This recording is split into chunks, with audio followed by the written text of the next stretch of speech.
Good morning. Thank you all for joining us for our second annual UT in a Day. My name is Becky Baskin-Ferguson, and I'm going to be your MC this morning. We are so proud today to showcase 4 distinguished speakers representing the College of Liberal Arts, the Moody College of Communication, the College of Fine Arts, and the Cockrell School of Engineering. We are also honored to have with us today 2 deans, Dean Randy Deal of the College of Liberal Arts and Dean Dempster of the College of Fine Arts. Before we start, though, I want to assure all of our guests from UT that I was not approached by any state legislators or big donors to admit these students today. That they were able to find their way here was the only criteria for admission. Now I would like to thank the host committee and the sponsors that made today's event possible. Their names are printed on your program. I believe they're also printed behind me and printed on posters outside. You all did not have to pay for this event because other folks ponied up and sponsored it, and we are so happy that you chose to take advantage of this opportunity. Now it is my pleasure to introduce Randy Deal. He is the Dean of the College of Liberal Arts. 2015 is Randy's 40th year at UT, and he has really left a mark. He's an exceptional scholar and leader, a builder of strong academic programs in key research space. Under his leadership, 2 key buildings have been built on campus, the C Building for Psychology and the Liberal Arts Building, which opened just 2 years ago. President Powers reappointed Dean Deal to a second term in September of 2013. Dean Deal's leadership has shaped policy and improved 4-year graduation rates, providing award-winning retention programs, competitive recruiting of our graduates, and innovative online education. Randy has a unique and winning combination of qualities. He is an intellectual, a leader much beloved by his staff and faculty, and he is also a diplomat when dealing with university and state politics. Welcome, Randy.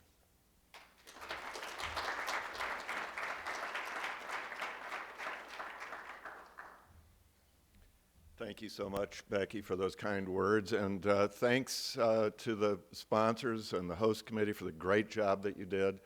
I have to say, when I look out and see this kind of a turnout, it reminds me why we love coming to Midland.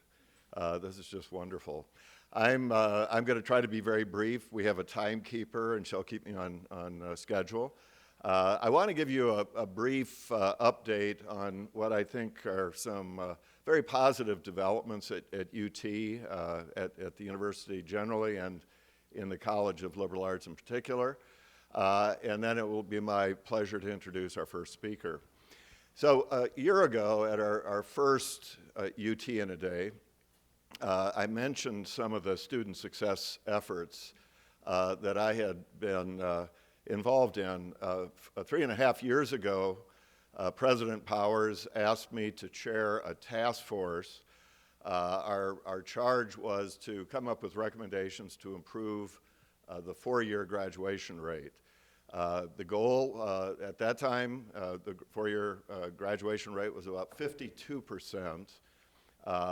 And the goal that Bill Powers announced was that we raised that to 70%. So I took on the charge of chairing this task force. We did our work, we gave our recommendations to Bill, and he promptly began implementing them. A year ago, I told you that partly as a result of those recommendations and as a result of other changes that have been made, that year we had the highest first-year retention rate in the history of UT. Well, I'm delighted to tell you that this year I can say the same thing. We, in fact, improved our first-year retention rate. We are now at about 95% of students coming back into their sophomore year, highest in history. What's also the case, and again, attributable to efforts by the president and others to improve student success, not only are they coming back, not only are we improving retention, they're taking more courses, more credit hours, and they're doing better academically than ever before in the history of UT. So a lot of good news on that front of student success.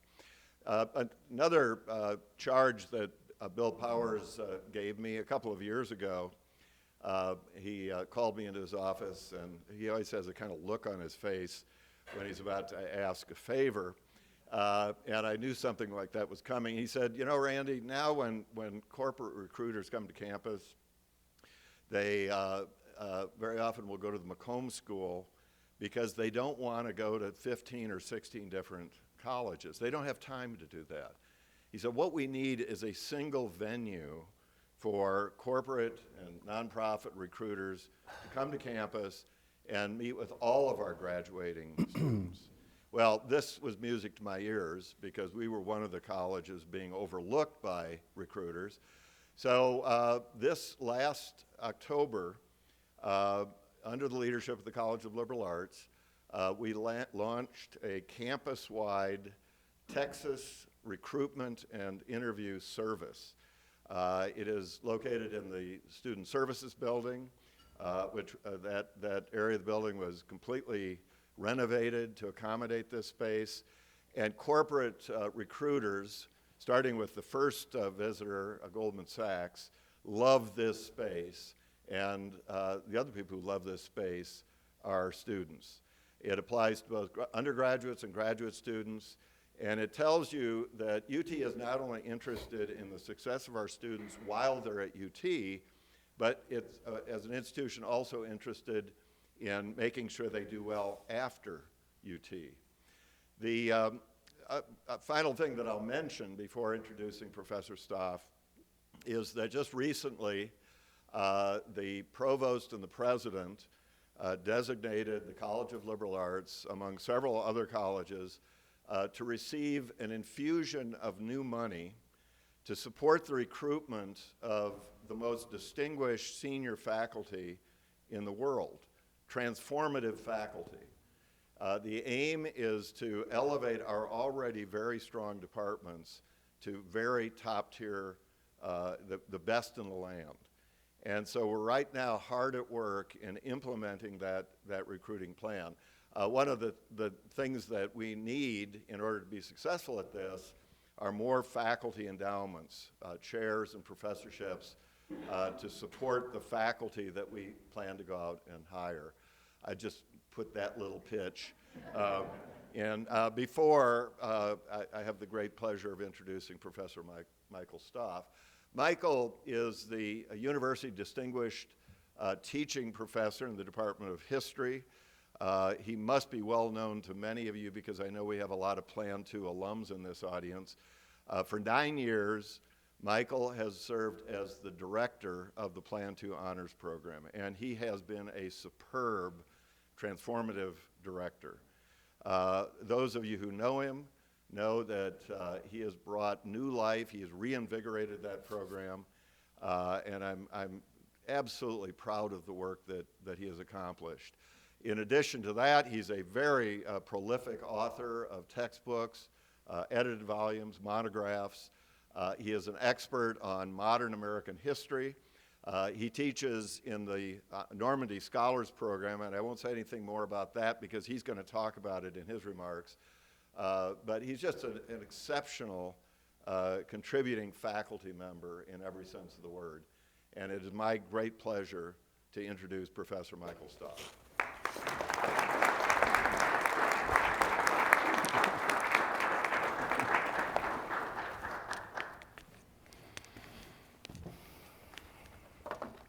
Well, thank you for that very generous introduction, Randy. The same back at you. Well, it's a pleasure to be here and wonderful to see all of these bright faces with your eyes wide open.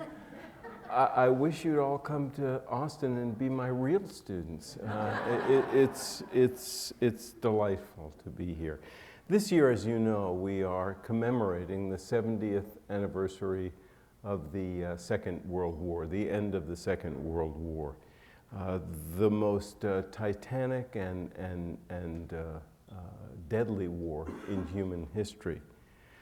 When we look back to that fall of 1945 when the war ended, well, it could not have been a happier time. 6 terrible years of war had finally come to an end. In May, Germany surrendered, crushed literally by the Russians from the east and the Brits and the Americans from the west. In August, Japan sued for peace.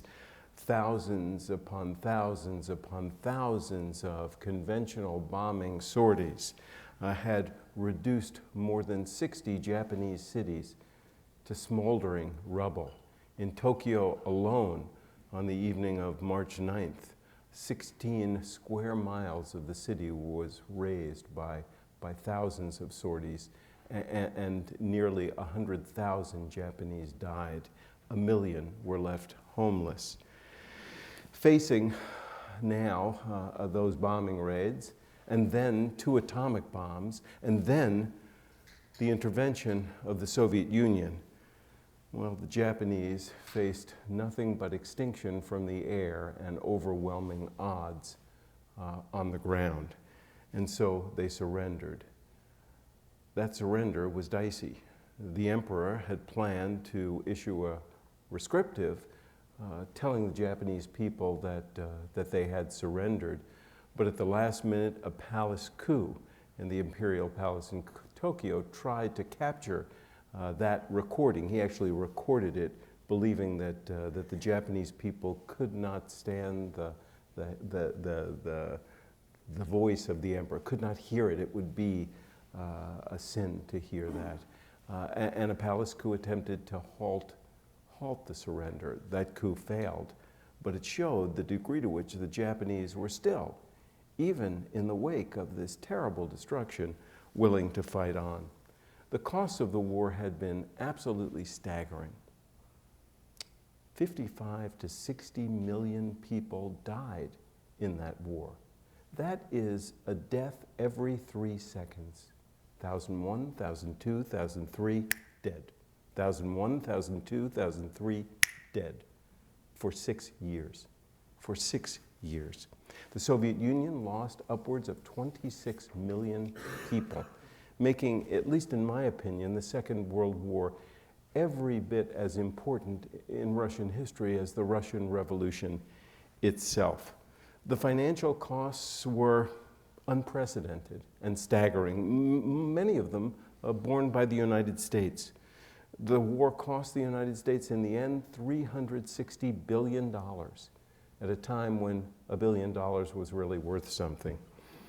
That was, just to give you a sense of relativity here, that was 4 times what the gross domestic product of the United States had been in 1939, and it was more than 40 times what the federal budget had been in 1939. For most Americans, excuse me, I'm a 20th century guy, this is 21st century technology. I'm not using it, and already it's giving me trouble. So I'm going to put this down here. I'll be back in a minute. Okay. So for most Americans, the costs had been worth it. Ending German and Italian fascism, ending Japanese militarism, freeing Europe and Asia from aggression and Axis occupation. This was a price that was worth it, even to families who had paid the ultimate price. Yet even to think in these international terms represented a dramatic change in the United States from what had existed on the eve of war. In 1941, before the Japanese attack on Pearl Harbor that drew the United States into war, most Americans were isolationists. They believed that the troubles of Europe and Asia, up in flames since the early 1930s, were none of their business. 2 vast oceans protected the United States, hearkening back to a French diplomat who said in the mid-19th century, the United States has nothing to worry about. Friends to the north, friends to the south, fish to the east, fish to the west. Well, yes, but this was a different world. But it did not matter to isolationists. They saw the United States as a country in the world, but not a country to be enmeshed in the troubles of the world. They believed a kind of fortress Americana could be created in the Western Hemisphere that would protect the country, indeed the entire hemisphere, from any aggression. It wasn't just these geopolitical considerations, but history itself that isolationists called on. That shaped their attitude, their view of the past. History is powerful. It tells us where we've been and lets us know, therefore, where we're going. Well, for isolationists, World War I had been a bitter and instructive episode. In the view of many isolationists, the war profited no one but munitions makers and bankers. They saw the rejection of the Treaty of Versailles as a godsend. Woodrow Wilson, well, for him, for them, he was a deaf and dumb Don Quixote, tilting at windmills all over the globe. He'd taken the country on a foolish and idealistic errand to remake the world, make the world safe for democracy based on the naive principles, at least as isolationists saw them, the naive principles of international cooperation and collective security, the idea that the safety of the one would be protected by the many. So, for them, no involvement in the Second World War. By the late 1930s, however, internationalists were pushing back. Among them, Henry Luce, head of the mighty publishing empire Time Inc., founder of the mighty publishing empire Time Inc. He began fighting a rearguard action against the isolationists. Internationalism was in his bones. He was born and raised in China, the son of missionaries. And so from an early age, he saw the United States from the outside, from a more global perspective, and he understood that the United States was in a world of interdependent nations, and therefore had to depend on the rest of the world. This is not to say, by the way, that he did not regard American ideals and institutions as superior. He was, after all, the child of missionaries. He shared their assumption that American values, American ideals, they were something to spread, including, by the way, not just democratic values, but economic institutions, which were the things, in his view, that made America great. After the outbreak of the war in 1939, Luce and other internationalists began making the case that the U.S. did have a stake in this fight. Aggression and conquest violated American values, violated international law, and as important, they put America at risk. Isolationism in the face of international crisis, Luce argued, would lead to isolation in a hostile and interdependent world. In 1941, this very combination, American combination, of principled idealism and narrow self-interest led Luce to frame a bold vision of the post-war world, even before the United States entered the war. In February, Time magazine carried an editorial written by Henry Luce. Now, this was before Germany invaded the Soviet Union, before the Japanese attacked Pearl Harbor. In that issue, in that February issue, appeared a cocky, confident prescription for a new world order, written by Luce himself. He called the editorial the American Century. He made it clear that this was America's moment. As the 16th century belonged to Spain, as the 17th century belonged to France, as the 19th century belonged to Britain, so now, with the Second World War, with the 20th century and beyond, belonged to the United States. It would become, in Luce's famous phrase, the American century. He argued that the country must not withdraw from the world, must not withdraw into narrow, self-interested nationalism. The country must not, in other words, repeat the mistakes that were made after World War I, when the United States did just that, withdrew. No, now it must lead. what the Puritan John Winthrop once called a shining city upon a hill, what Thomas Jefferson had considered a light unto the nations. The United States must no longer lead by example alone. The United States must become active. It must assume the mantle of world leadership. All of American history, Toulouse at least, qualified the country uniquely for this responsibility. American experience, he wrote, is the key to the future. America must be the elder brother of nations in a brotherhood of mankind. Now, in 1945, with the war at its end, the United States stood astride the globe like a colossus. A mighty army and navy gave it global reach and global military presence. And along with that army, American enterprise marched hand in hand. You could go to France, you could go to North Africa, you could go to Germany, you could go to Great Britain, and you could buy a Coke. Coca-Cola expanded with the army, convincing the army that Coke was essential to victory. Coke was essential to morale. After all, it slaked your thirst and it kept you awake. So, a new America. Luce could not have been happier in 1945, in that fall. Harry Truman, on the other hand, well, his head was spinning. I felt like the moon and the stars and all the planets had fallen on me when he learned of Franklin Roosevelt's death. That year, 1945, was a year filled with decisions for Truman. He devoted a whole volume to that single year, calling it, of course, the year of decisions. Being a president is like riding a tiger, he wrote. A man has to keep riding or be swallowed up.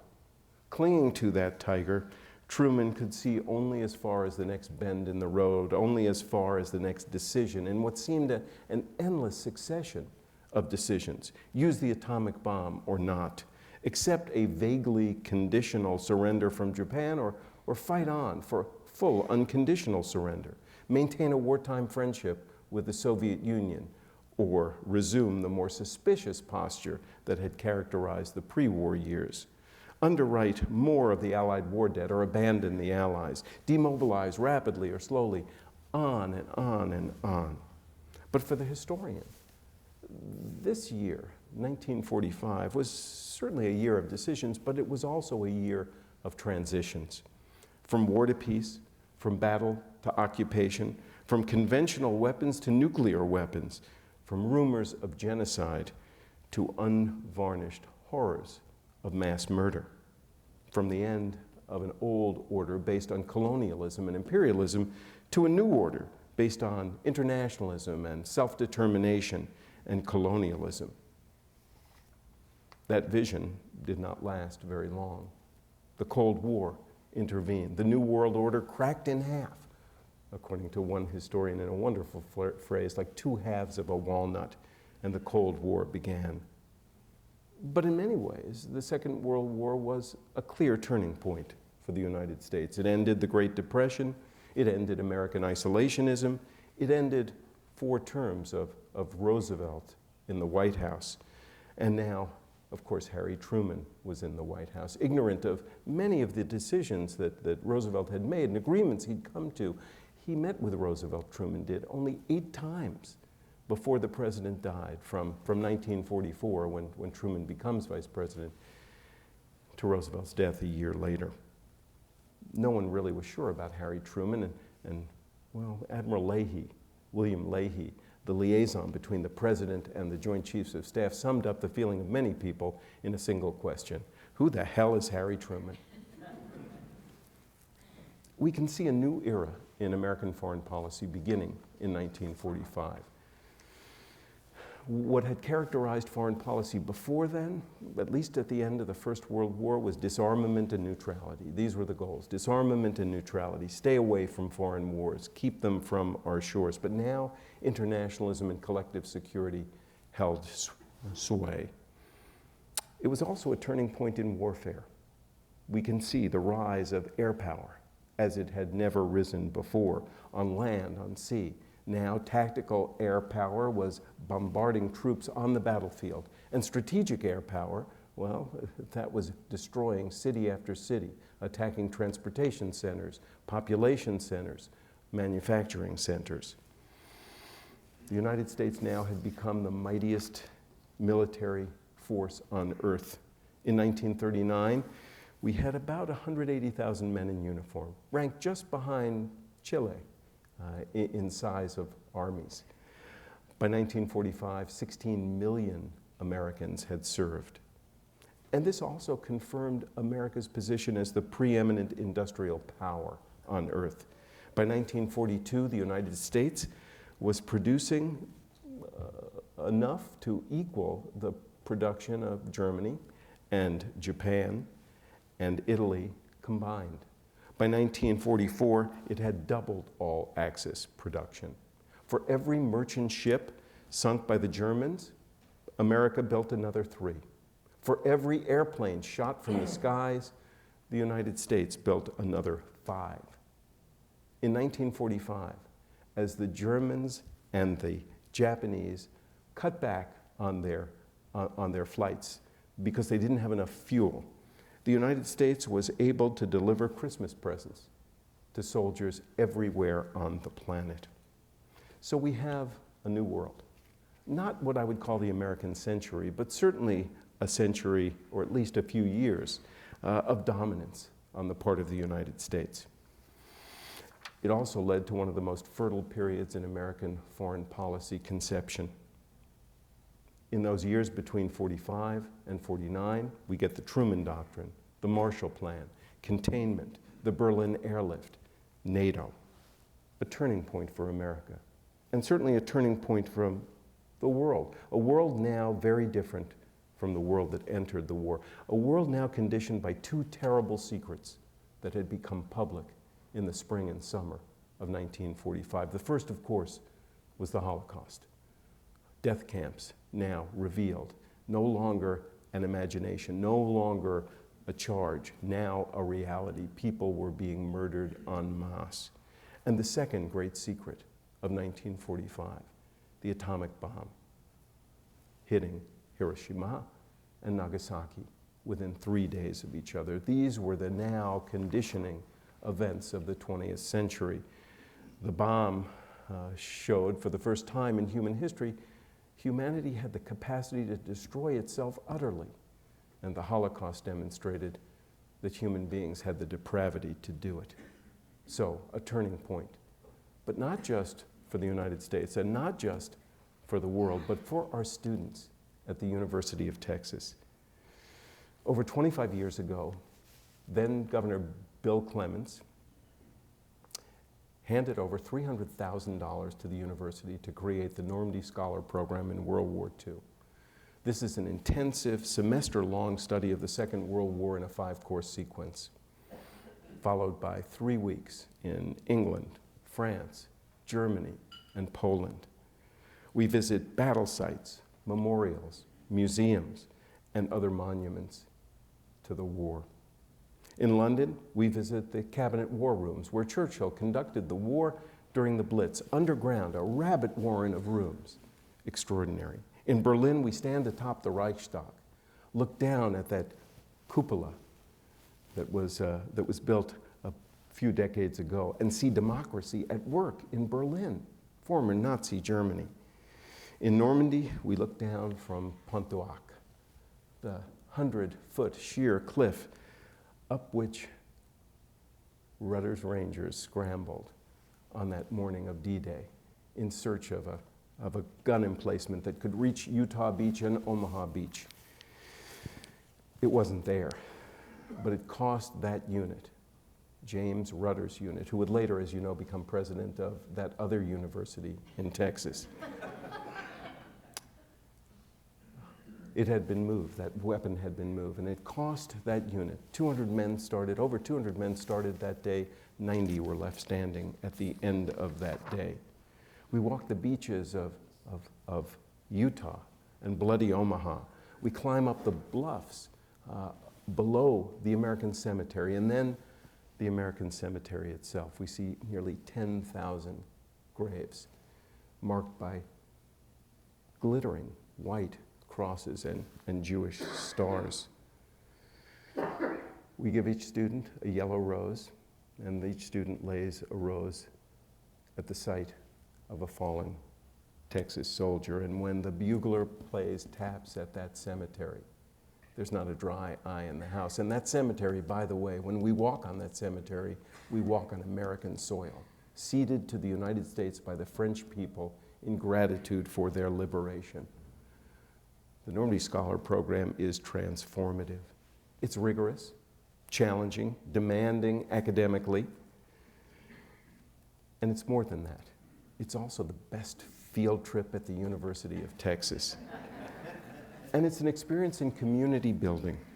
Students develop lifelong friendships. We've had marriages come out of this program, though we are not a dating service. We professors come to know our students in an organic way, and many of them become our mentees. One of them is here today. Luke, where are you sitting? Luke Musselman, who studied in 2004? 2005. For some students, it's a path to earlier generations. They come to meet their grandparents who fought in this war, and now they have a common ground, the Second World War. For others who have never left the state of Texas, it's an eye-opening journey. I recall one student from my first year in 1998. He was a Texan, never left San Antonio. All-American kid, blonde hair, blonde eyes, blonde teeth. And he wanted to be a jet fighter pilot. He came to Normandy, decided that jet fighter piloting was not for him, graduated, hopped on a motorcycle, drove to California, hopped on a freighter, landed in Japan where he taught English for 2 years, then joined the Peace Corps in China and ended up at Harvard studying Asia. Extraordinary transformation.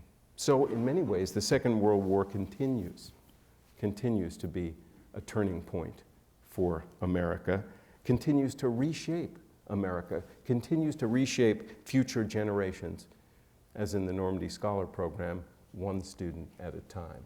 Thank you very much.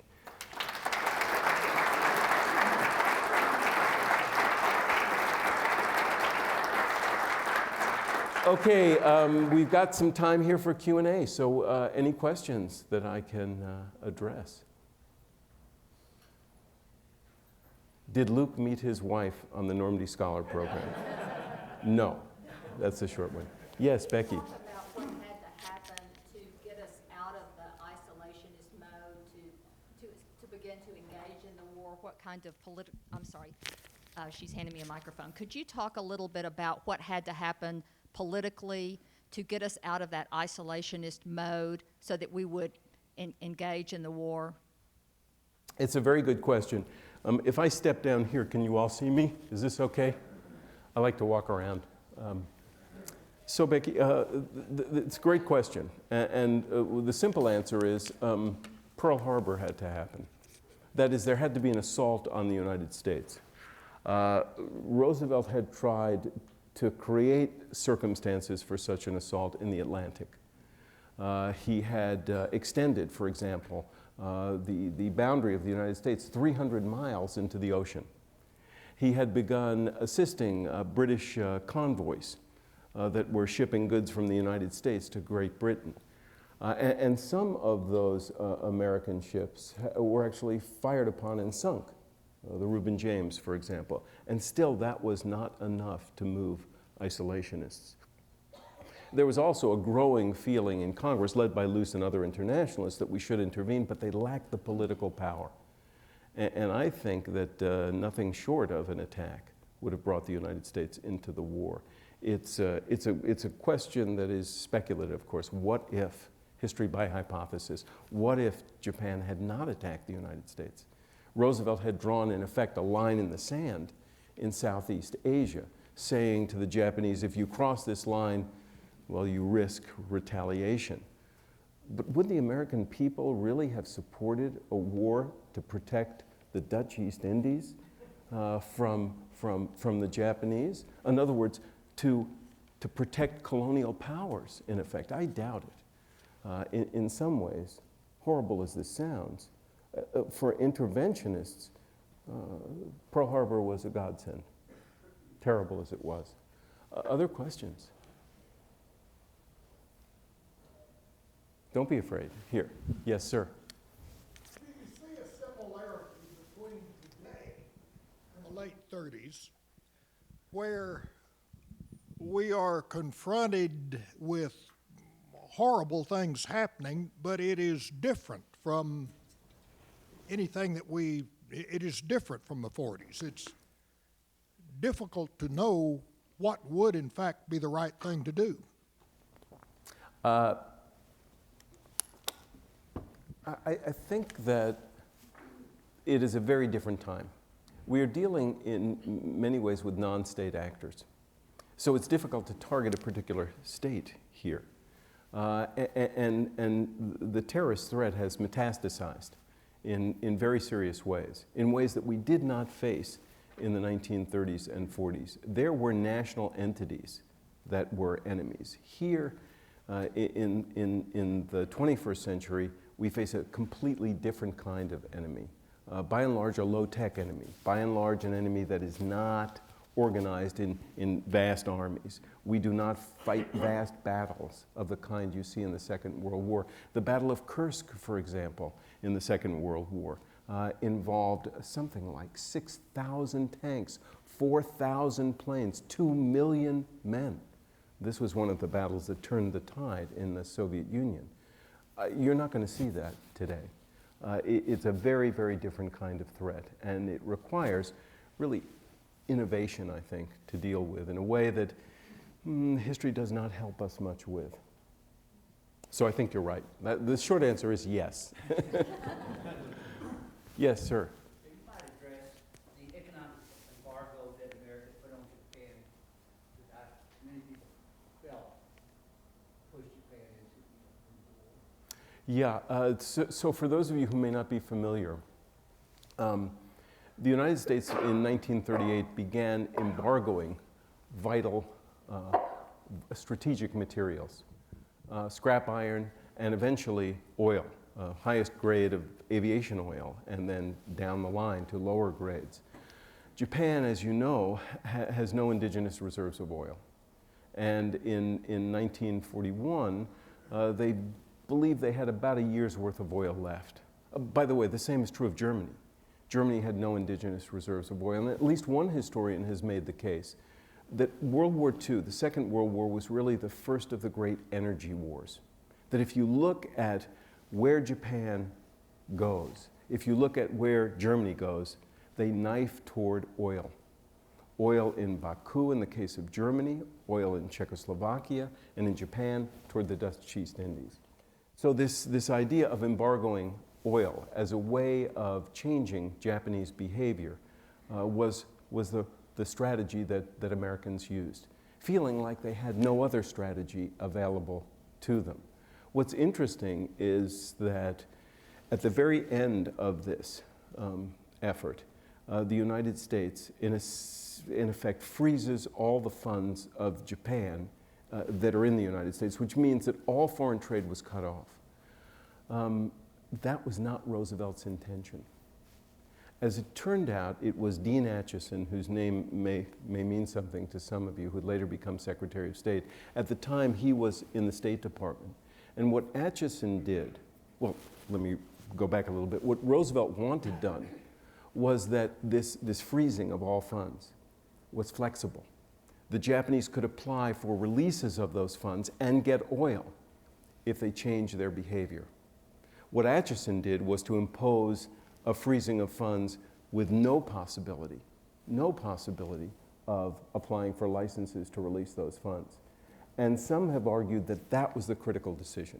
Once the United States showed no flexibility, then war was a word historians hate to use, inevitable. Let's just say war was very, very, very, very, very likely. And so what this tells us is that nations are complicated, that this is a function of the bureaucratic structure of nations. You know, we refer to nations as if they were people. The United States does this, Germany does that. But in fact, we're dealing with very complex mechanisms that can go badly, badly wrong. And here's one example in which what Roosevelt wanted didn't happen. And once Atchison froze those assets and refused to issue any licenses, well, the die was cast.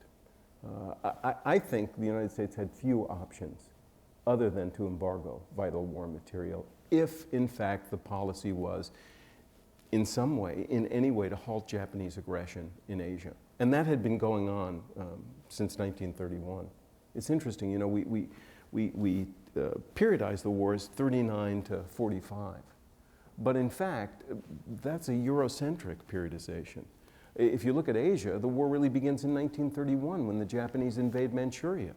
And then a full-scale war breaks out in 1937. So these dates, we historians love to periodize things precisely. These are a little trickier. These are fuzzier. And even the conception of the Second World War, it seems to me, is a miss. I, in class, call it the Second World Wars, plural.